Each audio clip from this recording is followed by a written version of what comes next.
Thank you very much for coming down, guys. My name is Govindu. I'm a sales engineer for Dynatrace. So the format is I'll go through initially a few slides to try and explain what it is that we're presenting this morning. Then I'll go through a demonstration of the product itself. So what do we actually mean by accelerating innovation in government? So as you may be aware, Minister Michael Keenan's announced that there will be a digital government by year 2025.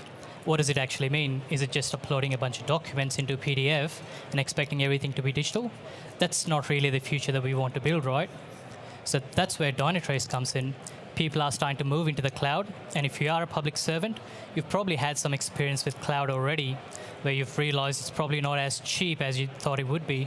It's probably not as efficient as you thought it would be. That's because most people tend to replicate the issues they've already had on-prem into the cloud. How does Dynatrace help? We help you identify every single dependency that you have within your data center, and we're able to say the individual services that you can move into the cloud to gain benefits, and the services that you can leave on-prem. So what does that actually mean?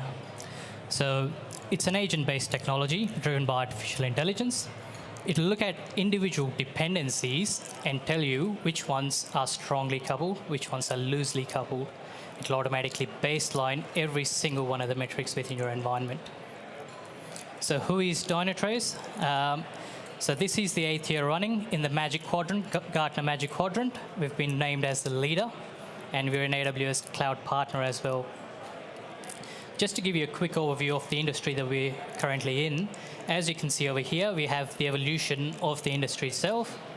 Back in the day, we used to use very static infrastructure, the likes of mainframe, very basic client-to-server communication to solve issues. And then we moved into the service-oriented architecture, very large monoliths. At that point, the likes of CA Wiley, Microsoft SCOM, New Relic, these were the applications people were using to get their visibility. So at this point, we realized that the future is going to be all about the enterprise cloud, the cloud that we're currently in. And we realized that there's a chasm. We couldn't just take whatever we had previously, lift it into the cloud, and expect everything to work properly. We had to fundamentally change the way we were thinking. So we started another company from Dynatrace. We've taken some of the best developers at Dynatrace at that point, started another company called Ruxit. They've come up with this amazing piece of technology, which we brought back into Dynatrace. And that, according to Gartner, is the only third generation solution that monitors your cloud end-to-end. It's built on 3 core principles: end-to-end automation. So every time there is an issue within your environment, you make a change. You shouldn't have to go in there and manually make changes. Monitoring is able to keep up automatically.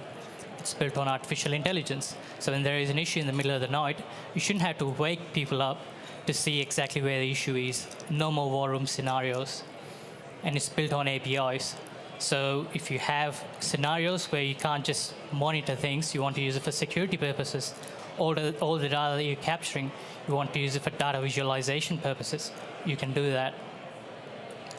What do I mean by that? So let's jump straight into a demonstration, see what that looks like.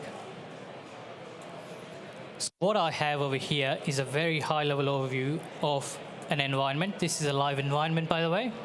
The way we monitor this is through an agent-based technology. You place your individual agents on the servers that you have.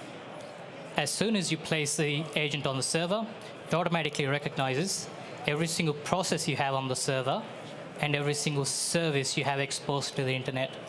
So it's able to break that open and show you everything that's happening in your environment. What that means is it's able to give me a service dependency map. So if you're looking to move a particular service into the cloud, it's able to tell you which particular services it's speaking to, which services are speaking with it. So as you can see over here, the direction of communication is recognized automatically, and the solid lines here represent a real-time communication that's happening. The dotted lines show us a historical connection, so something that used to happen previously. From here, as an application owner, we just want to know what's happening in our application, regardless of where it's hosted. We don't care whether it's on AWS or on-prem. We just want to know that the application's working. Dynatrace automatically recognizes your individual applications, and it gives us 2 different views: the actual performance of the application and how the end users are behaving. So it's giving us more information on the applications itself.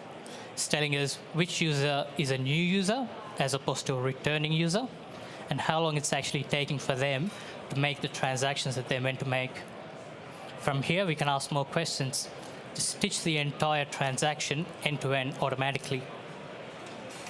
So for every single application, when an end user comes in, we can see the entire application architecture stitched together. And again, no manual intervention required. You place the agent, next finish, and it automatically builds this out for you. So the final view I'll show you is more from an artificial intelligence perspective. So currently, when there are issues within your environment, you probably have multiple people come into a war room scenario. People probably say, no, it's not a network issue, it's not a hardware issue, it's not an application issue. But how do you know where the root cause is? That's where Dynatrace comes in. It's able to pull all this data together and baseline your environment. So it starts comparing Monday mornings with Monday mornings, Sunday nights with Sunday nights, so it knows exactly when something's changed. So let's drill down into a problem here. In this scenario, we've got a problem ticket, not individual alerts, but a problem ticket. So it's able to identify a problem that lasted almost an hour. It's looked at over 630 million dependencies. That's network communications, method calls, end user transactions, log files, everything that you can imagine. More importantly, it's telling us the number of people that are impacted. So if, as an organization, you have, say, 1 million people coming in every day, and you've only got 92 people affected in the middle of the night, you know that this is probably not a P1 anymore. By clicking on this link, I can actually go down to the users, the 92 users, and what they were doing at that point in time. We can see the impact to the actual application as a result of this issue. It's telling us only 2 user actions were impacted, not the entire application. It's automatically baselined everything to tell us exactly what the impact to the application is. With integration into Jira or ServiceNow, it automatically raises the ticket and sends it to the relevant team to fix. More importantly, it's found the root cause to the issues for us. It's saying there is a CPU saturation issue on these boxes. And by clicking on these, we can actually drill down to those boxes and what happened at that point in time. Top right, it changed the time frame automatically. It's telling us there was a CPU saturation issue. We can drill down further to understand what's actually consumed all of that. So now that we've realized it's probably not a P1 anymore, we come back the next morning, we can actually replay the entire issue as it traversed our data center. So starting from the front end, going all the way back down to the infrastructure layer, we can look at every single incident that happened over time that caused this issue. So previously, all these incidents would have been individual alerts that would have bombarded your mailbox. At any point, we can pause this, drill down into any one of these incidents that happened to understand what actually happened. So this is where the integration with the APIs comes in. With the likes of AWS Lambda and so on, you can integrate with your APIs and get it to take an action in the middle of the night when incidents like this happen. So what people are using this for? In this particular scenario, we have a CPU saturation issue. We don't really need to wake people up anymore. We can actually automate that process of either restarting the server or adding more servers, more compute to our workload. So that's how we move into auto remediation and self-healing IT.